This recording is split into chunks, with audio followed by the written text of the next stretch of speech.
আজকাল মেয়েরা শ্বশুর শাশুড়ির সাথে একসাথে থাকতে চায় না, এ ব্যাপারে ইসলাম কি বলে? দেখুন, এক্ষেত্রে আমাদের উভয় পক্ষের বাড়াবাড়ি আছে, সীমালঙ্ঘন আছে। যারা বৌমা আছেন তারা মনে রাখতে হবে, শ্বশুর শাশুড়ি তারা মা বাবার মতো, তারা বয়সে বড়, মা বাবার মতো, তারা মুরব্বী। নবী করিম সাল্লাল্লাহু আলাইহি সাল্লাম বলেছেন, যে ব্যক্তি আমার উম্মতের মধ্যে বয়সে বড় সিনিয়র মুরব্বীদেরকে যে সম্মান করে না, শ্রদ্ধা করে না, সে আমার উম্মত হতে পারে না। অতএব মেয়েরা তাদের শ্বশুর শাশুড়িকে সম্মান করবেন। ঠিক একই কথা ছেলেদের জন্য প্রযোজ্য, ছেলেরাও তাদের শ্বশুর শাশুড়ির প্রতি সম্মান করবেন। অনেক ছেলেরা আছে নিজের স্ত্রীকে কষ্ট দেয়, শ্বশুর শাশুড়ির প্রতি অসম্মান করে। ঠিক একই কথা মহিলাদের জন্য প্রযোজ্য, অনেক মহিলা আছে নিজের শ্বশুর শাশুড়িকে কষ্ট দেয়। মনে রাখবেন, শ্বশুর শাশুড়িরা তারা আগের জেনারেশন, তারা আগের যুগের মানুষ, তাদের অনেক অযৌক্তিক কথা তারা বলতে পারে, অযৌক্তিক কাজ বলতে পারে, তারা আপনার মতো বুঝবে না, এত স্মার্ট হবে না। আপনি আবার যখন বৃদ্ধ হবেন, আপনার ছেলেমেয়েরা অনেক আপডেটেড হবে, তাদের কাছে আপনি এরকম খ্যাত খ্যাত টাইপ হবেন, এটা কিন্তু মাথায় রাখেন। তারা কিন্তু আপনার চাইতে অনেক স্মার্ট হবে, আপনার অনেক কিছু তাদের কাছে হাস্যকর মনে হবে, অযৌক্তিক মনে হবে। তাদের কাছে আপনি তখন কেমন আচরণ করেন, আশা করেন? তারা আপনাকে তুচ্ছ তাচ্ছিল্য করুক, ছোট করুক, হেয় করুক, ঠাট্টা করুক, বিদ্রুপ করুক, হাসাহাসি করুক, এটা কোনো মা বাপ চাইবে? যদি না চান, তাহলে আপনি আপনার শ্বশুর শাশুড়ি, আপনার মা বাবার প্রতি সেরকম আচরণ করেন এবং ভালো আচরণ করেন। বিশেষ করে আমাদের বাংলাদেশের প্রেক্ষাপটে যৌথ ফ্যামিলিতে বেশিরভাগ পরিবারগুলো থাকে, এবং ইসলামও এই কথা বলে যে বৃদ্ধ মা বাবা যারা থাকবেন তারা তাদের ছেলে মেয়েদেরকে যেরকম স্নেহ করার তাদের ইচ্ছা আছে, সন্তানদেরকে স্নেহ করার ইচ্ছা আছে, ঠিক একইভাবে নাতিপুতিদেরকে আদর করার ইচ্ছা আছে। শ্বশুর শাশুড়ির সে অধিকার যেন নষ্ট না হয়, সেটাও আদায় করার চেষ্টা করতে হবে। অতএব মা বোনরা শ্বশুর শাশুড়ির সাথে মিলেমিশে থাকার জন্য আপ্রাণ চেষ্টা করবেন, বিশেষ করে বিয়ের পরে শুরুর দিকে।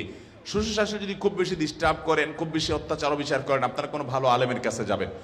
নিজে নিজে ডিসিশন না নিয়ে পুরো অবস্থার বিবরণ করে ওই আলেম যদি আপনাকে পারমিট করেন যে হ্যাঁ, এই অবস্থায় আপনি আপনার দিন রক্ষার জন্য আপনি আলাদা হতে পারেন, তারপরে আপনি শ্বশুর শাশুড়ির প্রতি আন্তরিকতা থাকবে, তাদের কাছে যাওয়া আসা করবেন, নিজের ছেলে মেয়েগুলোকে নিয়ে যাবেন আদর করার জন্য, তাদেরকে নিয়ে আসবেন, যেভাবে হোক তাদের সাথে সম্পর্ক আপনাকে রাখতেই হবে। আপনার স্বামী শ্বশুর শাশুড়ির সেবা করা আপনার উপরে সরাসরি ফরজ না, কিন্তু এটা আপনার নৈতিক দায়িত্ব যে স্বামী আপনার ভালোর জন্য এত কিছু করছেন, এত উপকার করছেন, আপনি আপনার জন্য এত কষ্ট করছেন, আপনার সন্তানদের জন্য, আপনার জন্য, সংসারের জন্য, সবার জন্য।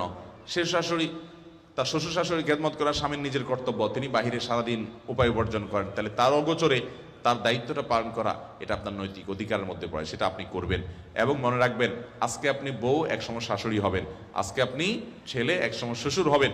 অতএব আপনার পরবর্তীর কথা মাথায় রেখে আপনার পরবর্তী জেনারেশনের কাছে যে আচরণ আশা করবেন, আপনি সে আচরণ তাদের সাথে করবেন। তবে যদি এমন হয় ছেলে মেয়েদের পড়ালেখার জন্য ছেলেটা ঢাকায় থাকে, চট্টগ্রাম শহরে থাকে, তার চরিত্র হেফাজতের জন্য স্ত্রী কাছে থাকা দরকার, বিয়ের উদ্দেশ্য সেটা, তাহলে মা বাবারও মনে রাখা উচিত যে তাদেরকে তাদের সাথে থাকতে দেওয়া উচিত, বাধা দেওয়া উচিত না সারা জীবন। অনেক মা বাবা আছে বৌমাকে মোটেই ছাড়তে চায় না, এমনকি কাজের মহিলা বানায় রাখে, এটা ঠিক না। মেয়ের মতো স্নেহ শ্বশুর শাশুড়িও করতে হবে, আবার শ্বশুর শাশুড়িকেও মেয়েরা যথেষ্ট যত্ন সোহাগ করতে হবে। আমি এর আগে শুরুতে আলোচনাতে বলেছিলাম যে আজ আমাদের সমাজের সংকটের জায়গাটা কোথায়। ডক্টর খন্দকার আব্দুল্লাহ জাহাঙ্গীর বলতেন, আমরা সবাই অধিকার সচেতন, আমরা কেউ কর্তব্য সচেতন না। আমি কর্তব্য সচেতন হতে হবে, ভালো মুসলমান হতে হলে আমি চেষ্টা করব আমার দায়িত্বকে আমি সেটা আদায় করব। শ্বশুর শাশুড়ির কোনো হক নষ্ট করবোই না, বরং আমি আরো বেশি বেশি করবো তাদের জন্য। উনি উল্টাপাল্টা করছে, ওনারটা উনি আল্লাহর কাছে বুঝে পড়াবে, তার জন্য তো আমার অপরাধ নাই, আমি সবর করব। আর একই কথা শ্বশুর শাশুড়ির জন্য প্রযোজ্য, যে আরেক ঘরের মেয়ে, আরেকজনের সন্তান, সে আমার ঘরে পুত্রবধূ হয়ে আসছে, তাকে আমি স্নেহ দিব, মমতা দিব, জুলুম করব না, অবিচার করব না, কাজের মেয়ে হিসাবে ট্রিট করব না, আমি স্নেহ আদর করে বড় করে তুলবো, এই চেষ্টা তার থাকবে। যদি সে অন্যায় করে, সে আল্লাহর কাছে বুঝে থাকবে, তাহলে ইনশাআল্লাহ শান্তি আসবে এবং ভালো পরিবার হবে।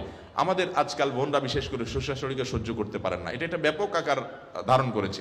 একটা সময় আমাদের দেশে শাশুড়ি ননদরা বৌমাদের উপরে জুলুম বেশি করত, এখন বৌমাদের পাওয়ার একটু তুলনামূলক আস্তে আস্তে বেশি হচ্ছে, এখন শাশুড়িরা বরং দৌড়ের উপরে থাকে বউদের অত্যাচারে।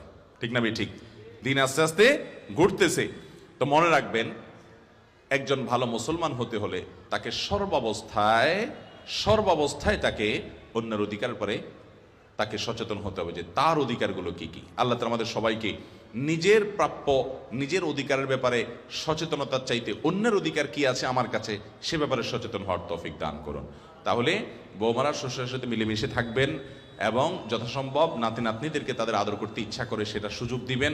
অনেক কিছু উল্টাপাল্টা হলেও যথাসম্ভব হজম করবেন, কিন্তু পর্দার অসুবিধা হয়, কোনোভাবে পর্দা করা যায় না, একেবারে জটিল পরিস্থিতি, আল্লাহর বিধান লঙ্ঘন হয়ে যায়, অথবা স্বামী তার চরিত্র হেফাজত হয় না, বেচারা চাকরির জন্য দূরে থাকতে হয়, তার কাছে না থাকলে তার চরিত্র নিয়ে টানাটানি হয়, তাহলে সেক্ষেত্রে শ্বশুর শাশুড়িকে সাথে নিয়ে যেতে বলে ভালো।